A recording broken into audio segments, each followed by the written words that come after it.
Hi, and welcome to Diversity in the Community. I am your host, Teresa Harris. I am so pleased to have two very special guests with me today, Paula Williams and Mary Taylor. Paula Williams is a breast cancer survivor who did not suffer in silence. She is an inspiration and has brought awareness to the importance of getting mammograms and knowing your family history. Through social media, she took us on the journey with her. Of course, we did not feel her pain, but one of the things we were able to do, and that was to pray. Mary Taylor, who we'll introduce later, did more than pray. She took action to do something very special for Paula each week, and I'll let them tell that story. And although he's not on the set, I have to talk about this person. I would like to give a shout out to her husband, Rich, who is a great man of prayer. Their story is such a beautiful story. And so at this time, I would like to welcome and would like to thank my guest, Paula Williams, to tell her story. Thank you so much, Miss Teresa. I'm so happy to be here. This is just wonderful. Yes. And all I could do is just share my journey, just a little bit about myself. I am a proud Windsor resident. My kids went to school in Windsor. My son played Little League. I love the Shad Derby.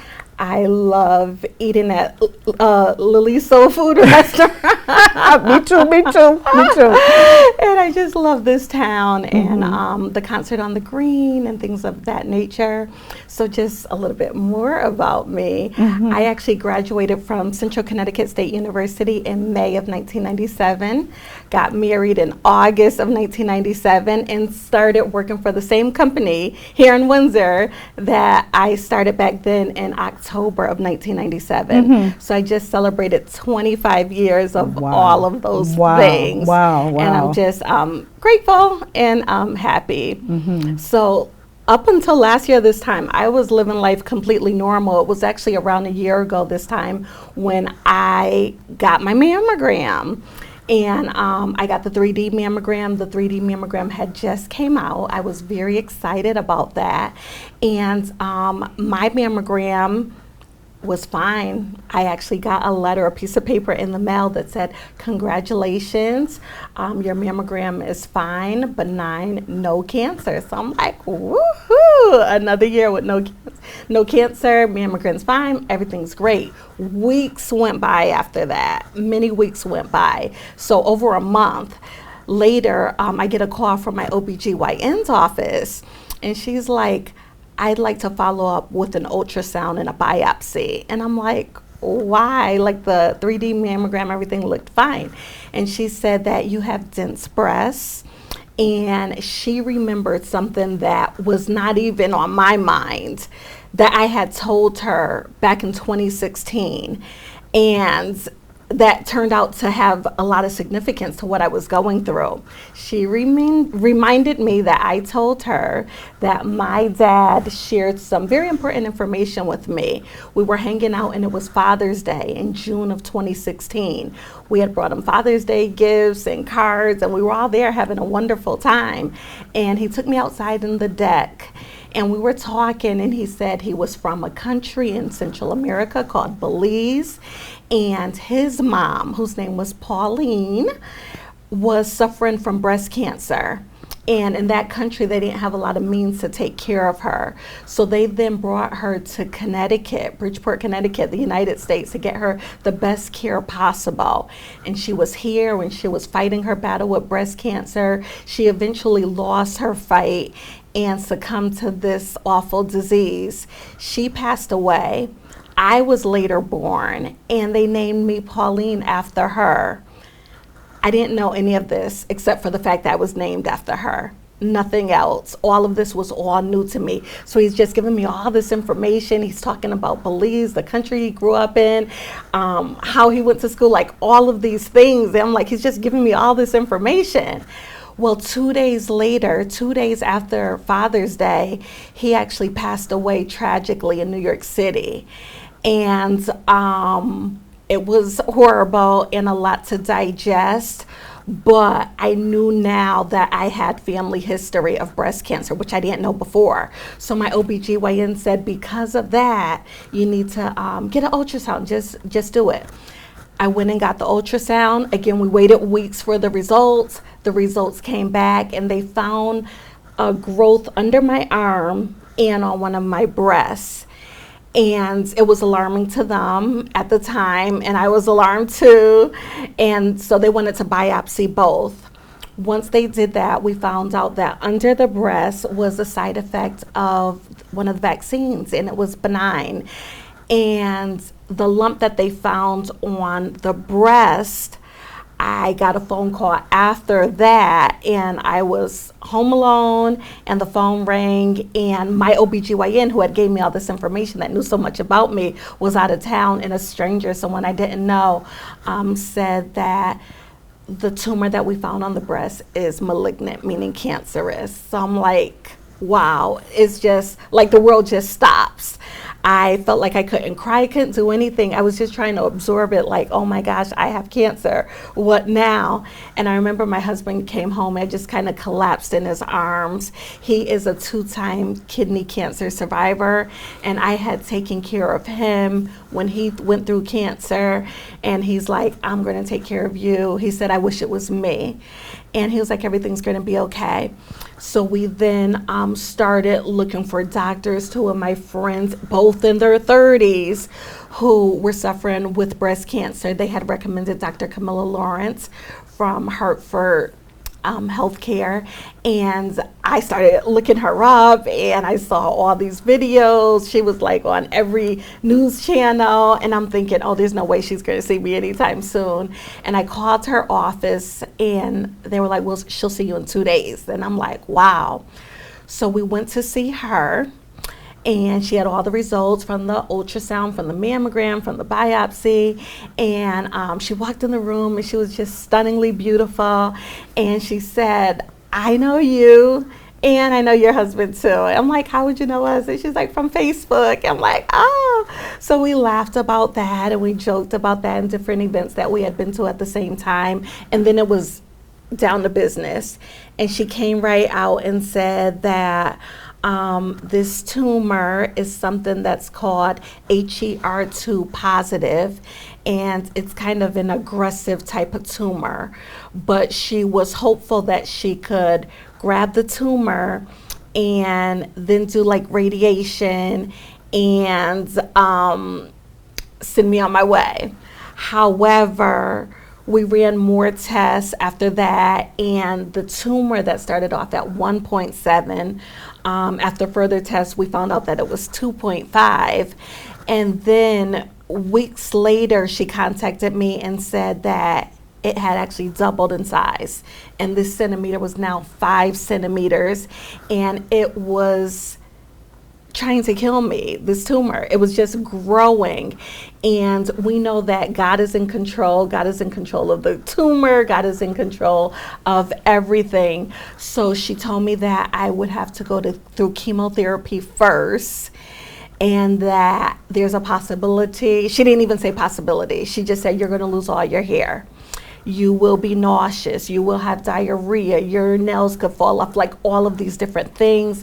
Then they brought me into another room to test me right away for the BRCA1 gene to see if this is something that could pass on to like my daughter. And so just so much was happening. We were just going from room to room to room, appointment to appointment, more biopsies, more tests. Some of the MRI for someone with breast cancer, you have to get in the MRI machine face down with your head in a cradle, and you have to stay that way for over a half hour.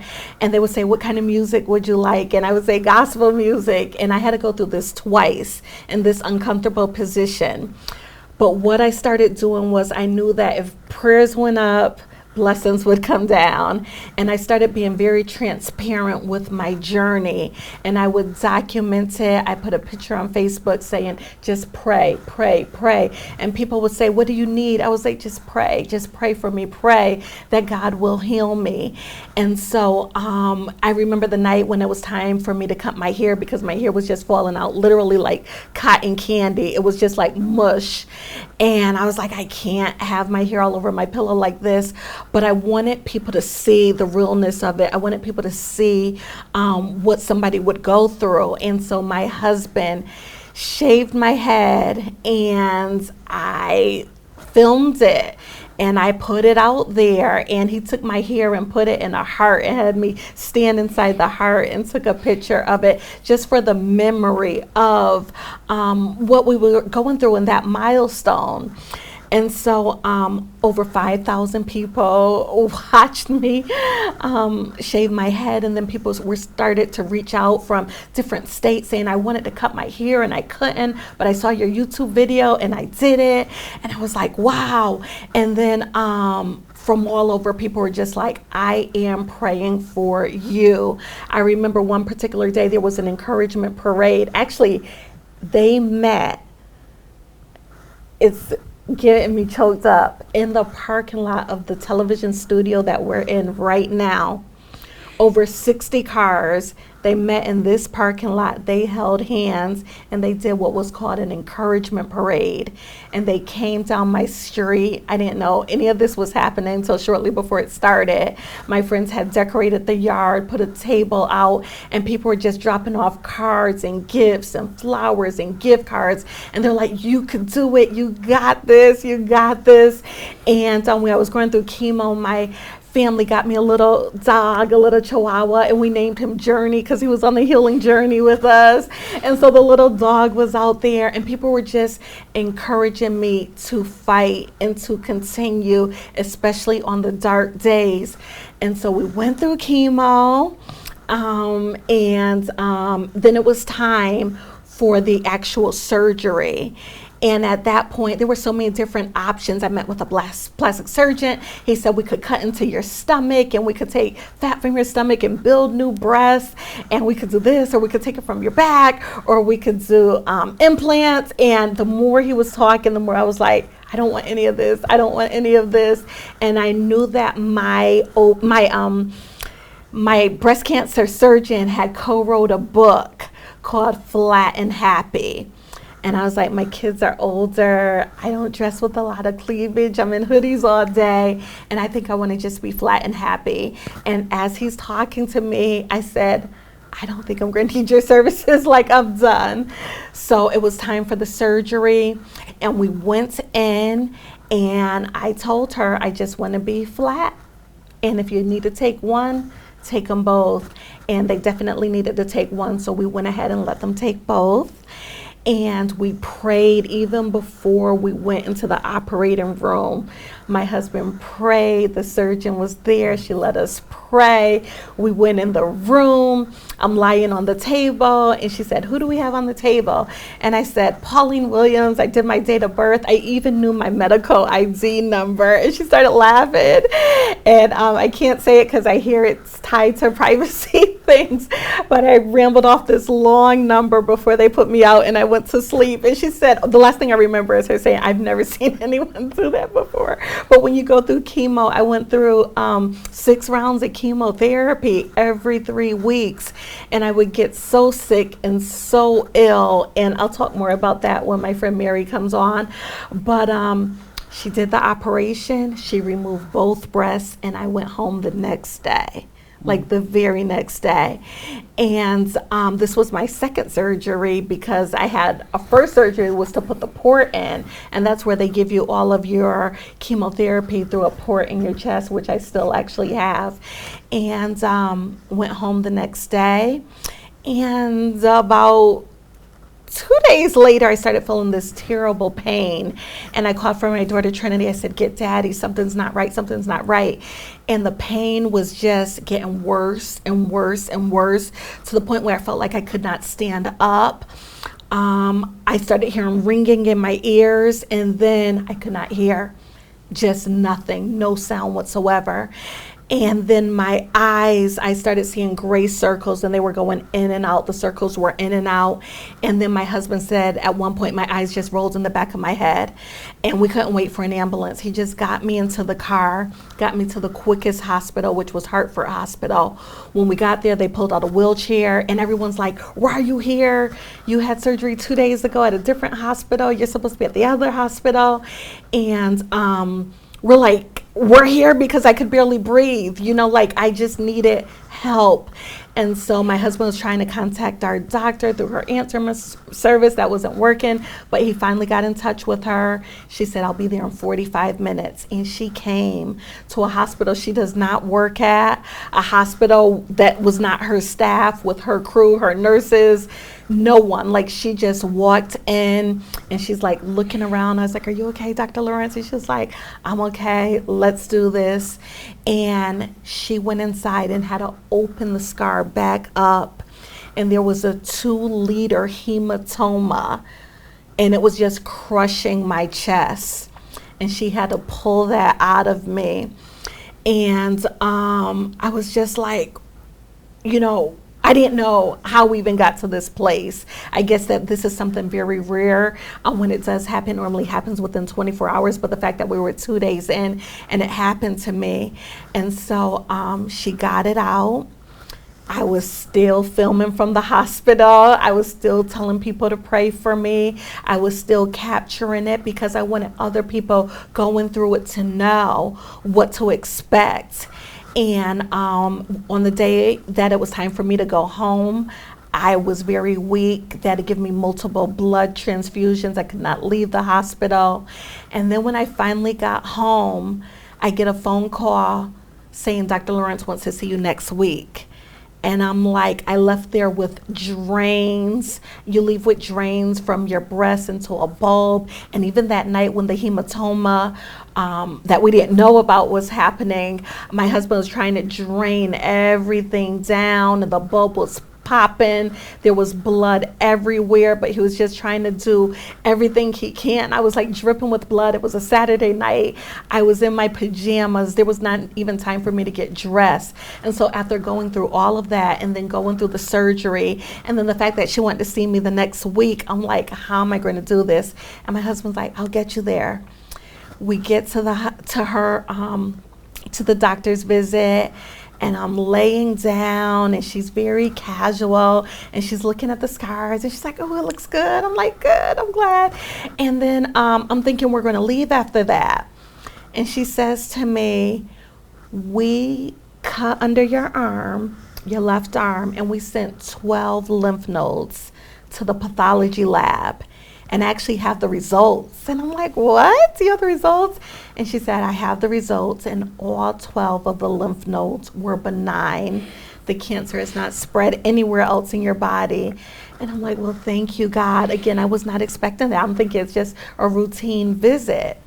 And then I asked her about the tumor, because this tumor was, 1.7, 2.5. And then on my son's birthday, I'll never forget it. That was the day that she called, December 18th. Everybody was getting ready to go to his basketball birthday party. And I had to stay behind because that was the day that she told me it was 5 centimeters. So I'm like, what happened to this 5-centimeter tumor? She said she sent both breasts to the lab, and she also got the results from that. No cancer. God had performed a miracle. All the prayers that went up, the blessings came down. And I'm like, so what does this mean? Like, what does this mean? She said, well, this means that you are something that's called NED, no evidence of disease. And I was just like, praise God, because that's what I wanted. That's what I prayed for. That's what my family and friends and everyone near me was praying for. I have family in Barbados, North Carolina, people in the Bahamas. They were just praying, and this was the evidence. Not only was it no evidence of disease, it was evidence of what God can do. It was evidence of what a miracle looks like, evidence of what a miracle feels like. And I was just so grateful. And so I just give all honor and all glory to God. It feels so good to have that awful disease out of my body.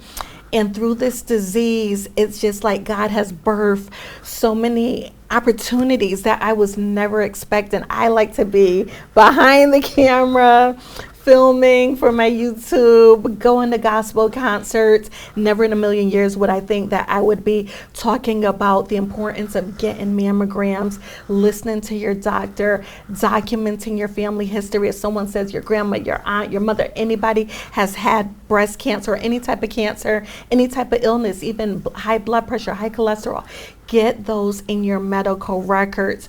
Go for your routine exams. If it's time for a colonoscopy, get it done. If it's time for a mammogram, get it done, because you never know what could happen. And so I've just been able to encourage people. People have said, I don't want to go on. I don't want to do this. I'm scared. I'm like, you can do it. The same God that healed me can heal anybody. The same God that healed my husband twice can heal anybody. Both of his parents are also cancer survivors. And I'm so grateful. I'm grateful to be alive. I'm grateful to be here with you. And I'm grateful for this wonderful friendship that has come out of this disease. And it's my friendship with Miss Mary Taylor. I asked her to come on with me and be a guest today, and she graciously accepted. And I'm so glad that Miss Mary Taylor is here. She actually found me through Facebook, and she's just kind of reached out. I guess you saw a picture or something. Yes. And she reached out, and she inboxed me, and she said, I want to help you. And I'm like, okay. And the first thing she said was, are you going to give up sugar? And I'm like, no, anything but sugar. And then I didn't respond to her for a little bit, and then she came back again. And I just have to say, I've never met anyone like you, ever. She started coming to my house in January, mid-January, early February, and she would come every single Sunday to my house. She would juice things to help my immune system. She would bring fruits and vegetables. She would not miss a Sunday. She came on Mother's Day. She came on Easter. There were days when I was too weak to even go downstairs, and she would still be there juicing, getting everything ready for what I would have to put in my body for the next week. And she was just so compassionate. She would teach me exercises and how to massage these different areas and how to move, because I was just so stiff and so scared and so nervous. And just I remember going to the ER just because I had lost my voice for 9 days from vomiting so much. And she knew exactly what to do. And she would put castor oil on my throat and just lots of things. So you want to talk a little bit about that? Well, the whole thing was I saw Paula's picture, and I said, oh, wait a minute, that's Trinity's mom. So I said, we don't do this. We don't do this. So I'll help you if you want me to help you. Yeah. And it's not going to be easy, but I'll be there for you. And that was my heart. I said, this is Trinity's mother. Yeah. Our baby from the play, you know? And so that's what friends are. Yeah. Friends go through it with you. And food is medicine. And now you know that food is medicine. All the other stuff you were eating, you should not be eating, okay? And you should maintain what you're doing. Right. Because if you didn't have those formulas, then your immune system will really be compromised. So like I would tell you, before you go to chemo, get that oatmeal into you so you're solid, and do that juice before, you know, and all the things to do the night before, and all during the week with that bitter, nasty tasting shot glass. But the good thing about it, her husband went through it with her. He did the juice. Yeah, he complained, but they did their little shots together. And that's what a marriage is. You know, you go through it together, and you eat the same stuff even though you don't like it. You drink the same stuff, and you exercise, you know, Yes. and you think positive, because God is good. Yes. It's really good. And I love you. I love you too. Okay. And her stuff was green, and it did not taste good, and it did not look appealing, but I would get used to it. Yeah. And I would love the way my body felt when I was putting those good fruits and vegetables Right. and turmeric and the aisle that we don't normally go down in the store. And just the fact that when I was too weak to get my own groceries, or if my husband couldn't do it, you would do it for me. Exactly. And that was just so awesome. And even with when we found out that I had no evidence of disease, my husband said to her, he had one question, because it was chemo, then surgery, then radiation. And he said, does she need radiation? And Dr. Lawrence said, no radiation. I'm going through something called immunotherapy. That's why I still have the port in my chest. And every 3 weeks I have to go to the cancer center, where they have to hook me up to an IV and pump medication in me to keep my immune system up. And even though I am NED, I still tell people to pray. Always pray for yourself, pray for me. If you don't know who to pray for me. Because even this week I went through immunotherapy, and we're almost done with immunotherapy, and my husband and I, there was like 15 minutes left in the bag, and I got this splitting headache. I didn't know where it was coming from. The nurses started panicking. They're all in costumes because it's Halloween, and I'm like cows and all these different different characters are coming into the room saying, what's wrong? And my head started pounding, and they looked it up, and they said a side effect of the medication that I'm on now are migraine headaches, and I had never got one before. My head was pounding. They put ice on me. They put warm blankets. They called the oncologist. He said, stop the bag, stop the treatment. And they gave me steroids. And we were just calm, and we were calm, and I was praying, and my husband was praying, and then everything settled, and they were able to continue with the immunotherapy. So if you see me with a mask and I'm fist bumping, I'm not unable to give hugs like the way I love to give hugs. It's because I'm still going through the process. But even through the process, if I wasn't going through it, I wouldn't be able to tell others that God could bring you through it. So I needed God to put me through it so that I can be a vision of what going through looks like. Philippians 4:13 says, I can do all things through Christ that strengthens me. Yes. And a verse that I have said every time I spoke is 2 Kings 20:5. I have heard your prayers, I have seen your tears, and I will heal you. And I cried a lot, and it wasn't easy, but I prayed, you prayed in my kitchen. Everyone was praying. And this is what miracles look like, you know? Yeah. And then you have your people at your gym. And we do the same thing at the gym. Food is medicine, so I talk a lot about the different formulas for different ailments. And now that the ladies do them, and sometimes I juice for them and just bring it, and they see the difference. Because we don't do sickness, we don't do arthritis, and we don't do all those other things. We find different exercises, especially on Thursday, because we get on the floor, all we do is stretch. We stretch everything, and we use sometimes equipment to help stretch. And you'd be surprised of how your body change on the inside, and a lot of stuff is relieved. I'll keep it clean. A lot of stuff is relieved just by stretching, even constipation. There's a remedy with stretching that makes you go and not be constipated anymore, not have headaches. We have pressure points that we have all learned, and we learn a lot more. Every Thursday we learn something new. And we also work on the lymphatic system in our bodies, because we know that if we keep everything flowing, we won't get disease. Because when it clogs up, we get disease.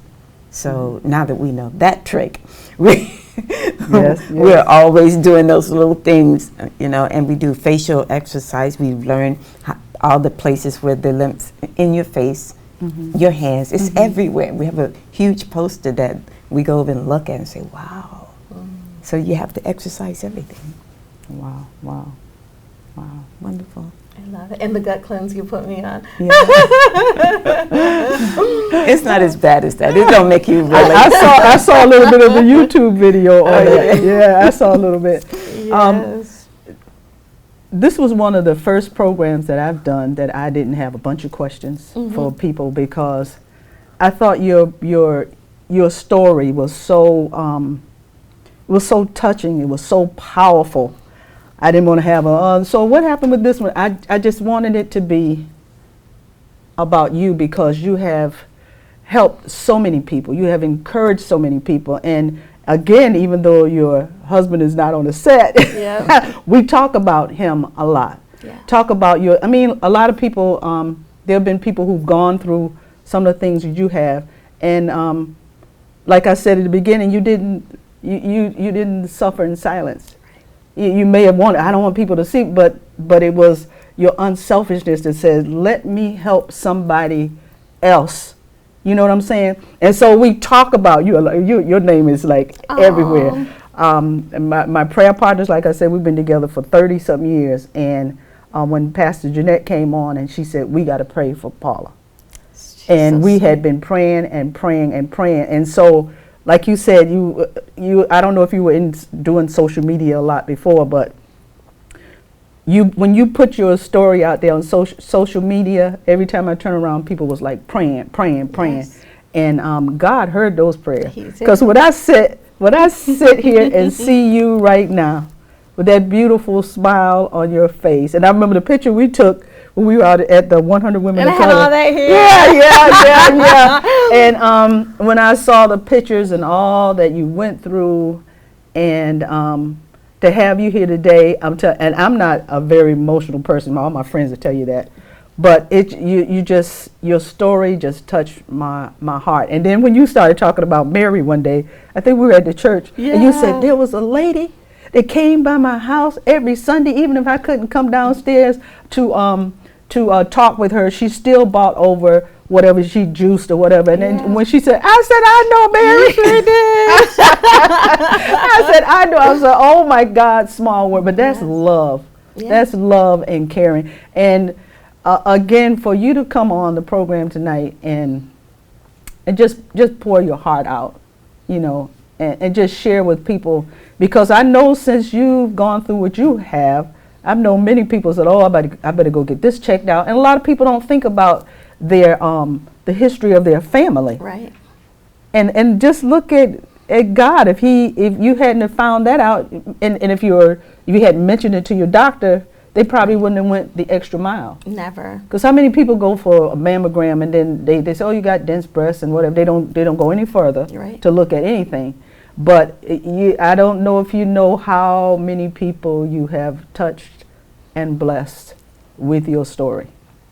And I remember when I said, would you like to come on? And I said, I know you're probably tired. You said, I'll never get tired of telling my testimony. Because look at the people that you've blessed. Look at the people who said, oh, I feel, like with me, sometimes I have some, but I ignore it. But now you want to go, you want to check it out, And just to have, and I'm again talking about Mary coming over and doing what she did. And then you said somebody bought you water because everything you were drinking tasted metallic. Just like metal. Yeah. Awful. And I had no taste. So even if I had Aquafina Poland Spring, I couldn't even slide it down. And then my friend was bringing me cases of electrolyte water, and it just soothed and went all the way down. I was just like, wow. Then they would just leave cases of water in the porch, and just all of my needs were supplied, like because I did not step in a grocery store for over 6 months. I did not drive for over 6 months. My son, who's off camera right now. Your handsome son. He is so fine. My son was like, I'll drive you anywhere you need to go. My daughter, I'll drive you anywhere you need to go. And I would still have to get root canals and things like that. My husband's mother, she took me to get a root canal. Wow. I literally did not drive, I did all of this in a bubble during a pandemic where I could not have friends come over. That's why that encouragement parade was so wonderful. Yes. And then to be recognized for sharing my journey, that's just the beauty for ashes. Yes. Because someone found me on Facebook and said, I want to celebrate you at the Black People Rock Awards in Newtown, Connecticut. I'm like, what is that? Like, what is that? And she was like, we celebrate survivors and we want to celebrate you. And I was like, wow. So then the Hartford Courant gets a wind of that, and they do a whole article in the Hartford Courant of me being transparent, like you said, not suffering in silence and encouraging other people to suffer in silence. And then I remember Dr. Lawrence called me one day, and I was like, oh my gosh, why is she calling? I was like, no, I was getting all these bad feelings from every time they called before it was bad news. I'm like, yes, hi, what do you want? What do you need? And she said, oh, I just wanted to say thank you because 2 different people contacted me saying they saw the breast cancer article in the Hartford Courant and that they wanted the same surgeon to work on them that worked on me. And I was like, that's amazing. And she just wanted to say thanks. Wow. And that beautiful love story that brought me to tears was the one that you shared and what you talked about when your husband cut your hair, and he made a heart out of it. And I think you stood in the middle of it or whatever. How beautiful is that?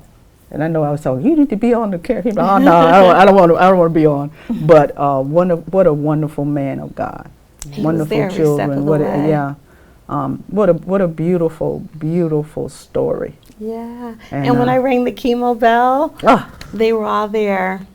They were there. They made sure that I never went to chemotherapy alone. And then there was a point where the COVID numbers were spiking back up, and my husband and I came in for chemotherapy, and they said he can't come in.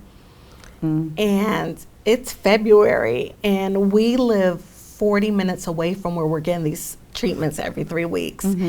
And I'm like in tears, like, I don't know if I could do this alone. And they saw my face and they said he could come in, just kind of sneak him in. And the same thing when I went through the surgery, no visitors allowed, you know, which was crazy.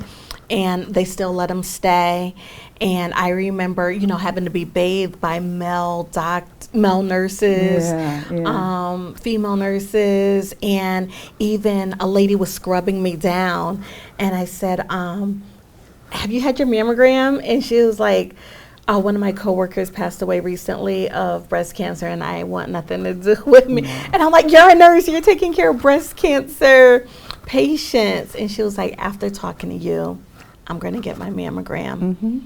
I reached out to someone else, and she had lost her daughter to breast cancer, and she didn't want to get a mammogram.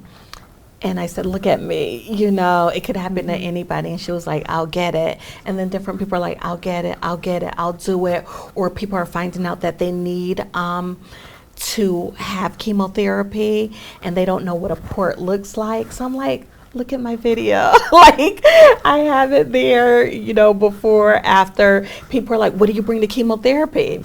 I'm like, I have a video on that, and I have like a little bag of everything that goes in, what to bring to chemotherapy. So, and unfortunately, I have had friends that have had cancer after me, breast cancer or colorectal cancer, and we've just created such bonds through this awful diseases. And my friendship with Mary, and friends that I've even found online. Yes. Like, I found someone, we were just on the same Zoom. It was a nationwide Zoom, and she was like, I don't know anybody who has breast cancer where I am, because other people are like, we do walks and we do parties and we do this and we do that. And someone said, where do you live? And she said, I live in Connecticut. And I'm like, I'm in Connecticut. And then we formed a friendship. It was just her and her mom. And the day she had to ring her bell, I took a Uber to the Breast Cancer Center just to be Wow, able to film wow, it for wow, her wow. so that she would have that memory. And she's just amazing. You think You know. sometime, God, why me? But he knows why. Yeah. Because he knew that you needed to touch all of these people, encourage all these people, push all these people to go and get themselves checked out, you know. So, and I can imagine, if you can imagine God in heaven, and all these voices was coming up to his ear, Paula, touch Paula, heal Paula, touch her. all I wanted. Can you imagine, if you kind of can imagine that, and him hearing that name coming up, all the it's time. because so many people were calling on your name, Yes. calling touch Paula and her family, and Your prayer partner's son, Shane, yeah. he would just send me blue hearts all the time. Yeah, Shane Davis, yeah, blue yeah, hearts. yeah. She knows Shane. And that encouraged me. You know, every like, every heart, everybody saying I'm praying. People who never prayed before, coworkers who didn't know how to pray. I said, just call my name. Just call your name. Just call my name. That's Yeah, it. So Paula's listening. name was known up in the heavens, that's for sure. Yes. And I'm here. Yes, with and you. I am so grateful. Again, like I said, I used to ask people a bunch of questions. I said I'm not asking any questions today because I just want her to tell her story. And I really appreciate Miss Mary. You know, we go way back. Yes. I appreciate you being here. I appreciate what you've done for her. What a wonderful thing, you know, that you cared enough, and you care about a whole lot of folks to try to make sure that they get well or whatever, or stay well and take care of themselves, because like the ladies that you work with. So I appreciate you being here today. I really, really do, because I know you've gone through some stuff in your life. I appreciate you, lady. I really do. And I appreciate you. I just love you. You just look so adorable. And I love your husband and your son, even though they didn't want to come on set. I love them too. I wish they would. I know. They have matching outfits. Trinity. Could they come say hi? I love Trinity, and when I saw her, I'm like, I remember your face from somewhere. Oh my God, you're the little girl that was in the play with me. So, but anyway, we're going to get them on one day. Is there any final words you would like to say to the audience? Yes. In addition to Prayer Works, I found out about an organization called ABCD. It stands for After Breast Cancer Diagnosis. You can Google it and find their phone number. Free of charge, they will pair you up with a mentor. My mentor lives across the country. We were matched beautifully. She is just awesome, and she meets with me regularly on Zoom. She's a breast cancer survivor. They tell you, what do you want in a mentor? They'll ask you those types of questions. And I say, I don't care what color the person is, but I want someone who's a Christian so that they can pray with me. I want someone flat so that they know the experiences of no longer having breasts. And that's what I wanted. And they paired me up with a Christian Caucasian lady in Wisconsin who teaches public speaking. And so she's been helping me to tell my story in a very eloquent way. And another friend of mine called the program. She wanted someone African American. She's a teacher. She wanted a teacher. Now she has a teacher in Virginia who's African American, because that's what she wanted. So again, it's a free service. ABCD, you don't pay a dime. You just now have a mentor that will help you with your personal breast cancer journey. So now, Paula, if anybody wanted to contact you, because if you're not, I know you're not tired of giving your testimony. If somebody wanted to contact you, would they just go to Facebook and, yes, and message me? Yep. Yeah, message you on Facebook. Yeah. Okay. And on YouTube, it's Paula M. Williams, My Miracle Journey. Okay. Everything's there. All right. And Miss Mary, if anybody wanted to talk to you about getting healthy and Sunday, all of that, how would they contact you? They could contact me, Fire and Spirit. Fire and Spirit? Okay. Fire and Spirit Fitness. And we have a special Sunday group that The flyer says after service, before you eat out, come work out. All right And now. we meet All right. at 2:00. All right. All right. Wonderful. Throw down Wonderful. that gospel music. All right. Sounds good. Sounds good. Yeah. Thank you again, ladies, and to my audience. I thank you guys so much for watching. And when this comes out, please share it. Such important information. People are always wanting to share stuff that's bad. Share something that's good that's going to help somebody. So I thank you guys for watching, and I'll see you next time. Yes. Good night. Good night.